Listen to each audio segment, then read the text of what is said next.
आता बिहारची एवढी मोठी निवडणूक, एक ऐतिहासिक निवडणूक म्हणून याकडे पाहिलं जात आहे। शेअर बाजारावर सुद्धा त्याचा परिणाम झाल्याचं पाहायला मिळतंय। तर एनडीए आता 122 जागांवर, तर महाआघाडी 103 जागांवर आघाडीवर आहे। एनडीएनं तर मॅजिक फिगर या सगळ्या कलांमध्ये गाठलेली आहे। सेन्सेक्स मध्ये 300 अंकांची घसरण झालेली आहे।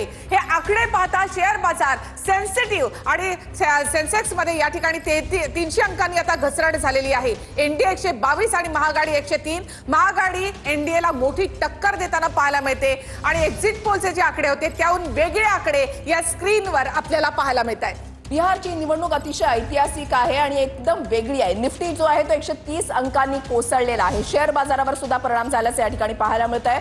सुरुवातीच्या कलांमध्ये एनडीएला जे आहे ते बहुमत मिळत असल्याचं चित्र पाहायला मिळतंय आणि त्याचा परिणाम आता शेअर बाजारावर सुद्धा व्हायला सुरुवात झालेली आहे। सुरुवातीच्या कलांमध्ये एनडीएला बहुमत असला तरी काटेकी टक्कर अद्यापही बाकी आहे। महाआघाडीनं मैदान सोडलेलं नाही। आरजेडीनं तेजस्वी यादवांनी मैदान अद्याप सोडलं नाही आणि त्यामुळे आरजेडी 76 जागांवर तर भाजप 65 जागांवर।